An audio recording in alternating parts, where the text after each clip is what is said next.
Hola amigos de Cinet, estamos con Juan Manuel Sepúlveda, director del documental La Sombra del Desierto o El Paraíso Perdido, que forma parte de la competencia internacional del FICUNAM 2020. Juan Manuel, gracias por la entrevista. Primero lo básico, ¿qué se siente ser parte del FICUNAM y no en la competencia nacional, sino en la internacional? Estar con todos estos monstruos con los que estás. Mira, formar parte de un festival que viene de una tradición pues bastante a contrapelo, subversiva, radicalmente distinta a la dinámica, la gris compulsión de las relaciones económicas que condicionan a la exhibición de cine en este país, pues es un honor y es muy emocionante seguirle apostando al espacio que no responde a los intereses nada más que de la forma cinematográfica, que sigue ofreciéndole a las audiencias de la Ciudad de México otro cine al que no estamos necesariamente acostumbrados y que a lo mejor nos cuesta confrontarnos a veces, pero que es necesario. Entonces, bueno, pues es un gran gusto y es un honor, ¿no? La Sombra del Desierto es un documental que puede sonar atípico dentro de lo que estamos haciendo actualmente en cine mexicano. Uh-huh. Un documental que apuesta a una narrativa que se va creando a la par que vas descubriendo a tus personajes. Claro. Y que vas dejándolos crear. ¿Cómo nace en ti esta idea de crear este trabajo? Mira, o sea, porque uno es necio para empezar y uno es terco, pero sobre todo porque los temas que más nos atañen, las realidades que más nos preocupan o que más que nos preocupan nos afectan, pues no dejan de ser una constante en nuestro cotidiano. Yo visité el desierto filmando mi primera película, La Frontera Infinita, en el 2006, y desde entonces quedé perdidamente enamorado de ese espacio. Así que cuando un presidente bastante estúpido decide que quiere construir un muro a lo largo de la frontera, descubro que inmediatamente el pueblo Tohono-O'odham, o pueblo Pápago, que habita el desierto de Sonora desde hace cientos de años y que comparten territorio entre México y Estados Unidos, son los primeros que se oponen y dicen sobre nuestro cadáver: aquí no va a pasar ningún muro.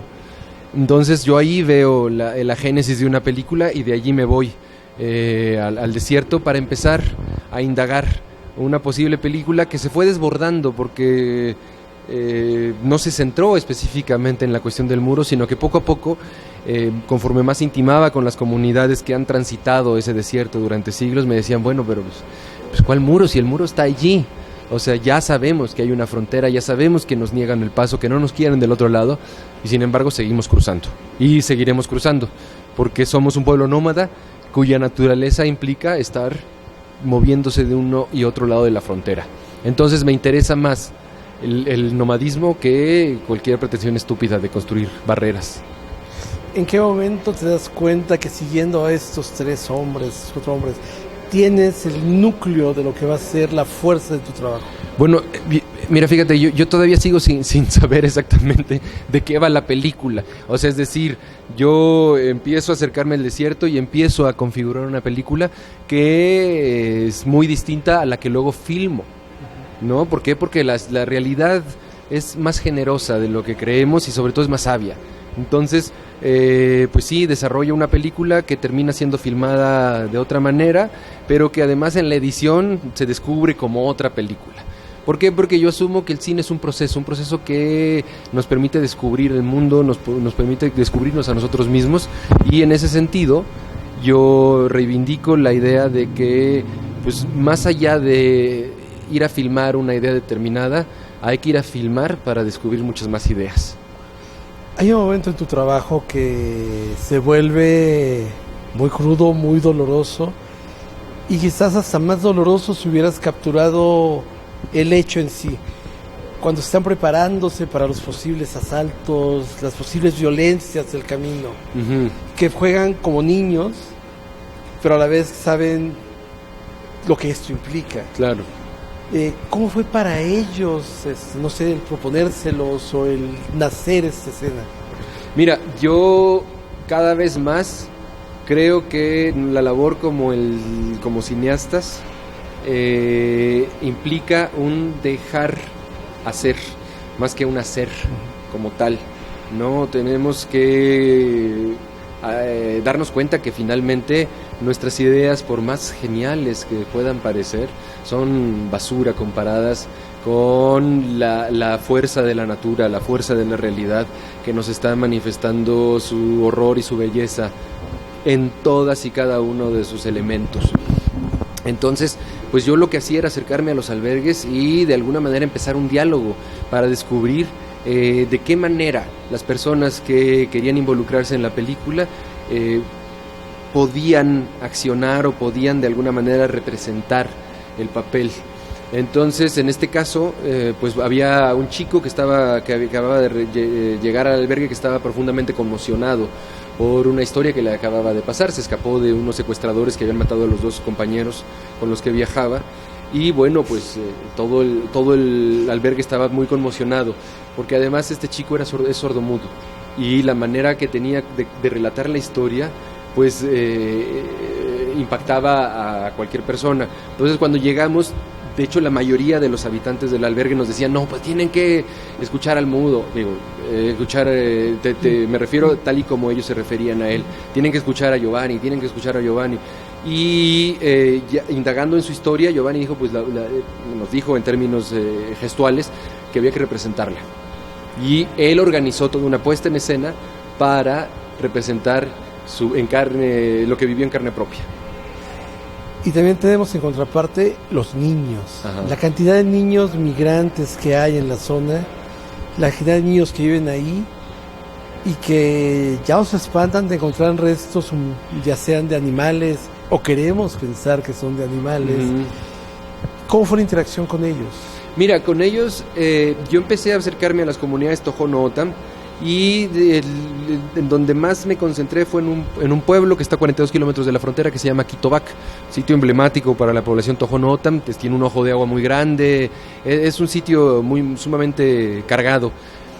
Y cuando yo llegué, hice contacto con el albergue, con la escuela primaria, y fue con los niños con los que primero empecé a desarrollar una relación, y quienes más entusiasmaron con la posibilidad de eventualmente hacer una película, y quienes más participaban en llevarme a conocer el desierto y decirme, mira, tienes que ir a conocer este cementerio tradicional, tienes que ir a conocer este lugar donde está enterrado un mamut.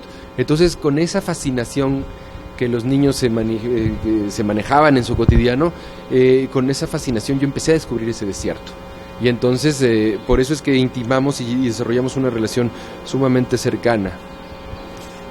Otras imágenes que en lo particular a mí me golpean mucho es la plática entre esta madre y la hija con el rifle, cuando van en la carretera y van viendo el camino. Habla de una intimidad, habla de una fuerza, de una lucha. Uh-huh. Y creo que, no sé si ya es la idea, pero a lo mejor sí es la que tenías, demostrar la fuerza de este pueblo que está luchando por lo que quiere. Claro, y lucha que no se limita a la militancia, porque de repente, bueno, cuando se empieza a militar mucho en contra del muro, empiezan a entrar muchas organizaciones políticas a embarrarlo, y se da cuenta uno que pues esa resistencia que se da pues es bastante limitada con respecto a la resistencia que han desarrollado durante toda su vida, que es el vivir mismo, su sobrevivencia, su modo de vida, su resistencia.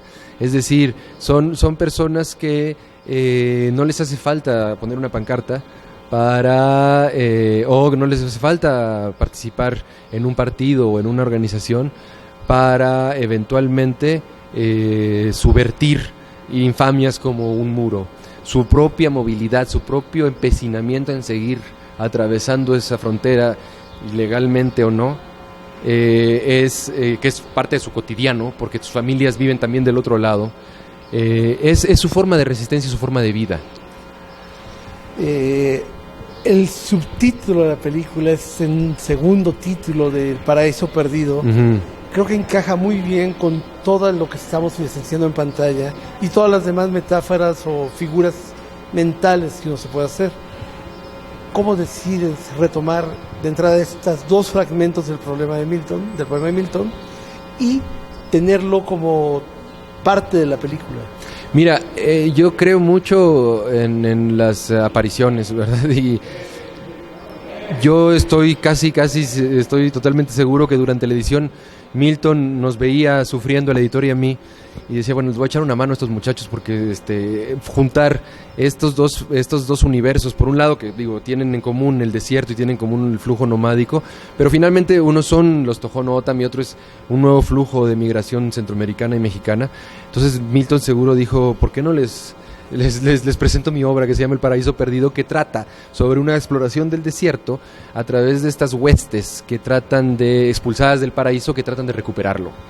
Entonces me di cuenta que las realidades de ambas esferas tenía mucho que ver con ese texto de Milton, y como un homenaje a este hombre que nos rescató en la sala de edición, es que entran estos dos fragmentos de la película, que de alguna manera también es mi propia búsqueda, en términos de que, al igual que Milton, yo le pido permiso al desierto para poderlo explorar, porque no tengo idea de si voy a llegar y hasta dónde voy a llegar.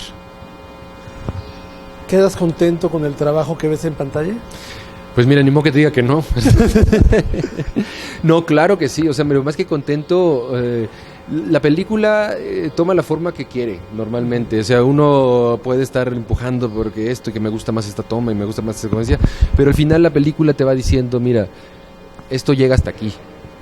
No cumpliste la total expectativa, pues eso no es mi problema, yo ya me siento a gusto y yo ya quiero salir a que me vean. Entonces creo que nos pasa a los cineastas algo así.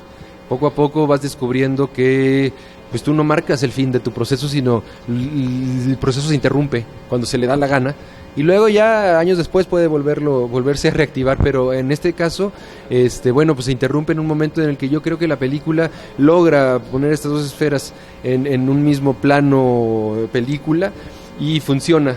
Así que sí, no puedo estar más que contento, ¿no? Y ya vas a finalizar, ¿cuál es el camino de la sombra del desierto? ¿A dónde va? Bueno, ahora se estrena internacionalmente en el Festival de Cine Cinema Durrell en París, en el Centro Georges Pompidou, y de allí, bueno, pues empezar a seguir rolando por festivales hasta que eventualmente podamos hacer una exhibición de corto alcance, claro, como es normal para las películas que no tienen millones de presupuestos en la distribución, en la exhibición y en la promoción, para exhibir en cinetecas, exhibir en circuitos culturales, porque ya sabemos que el cine que no se adapta a los intereses del mercado, pues está excluido de las salas de cine, lo cual no significa que haya grandes películas en las salas de cine comercial, ¿no? Joan Noel, muchas gracias por la entrevista. No, gracias a ti, un placer.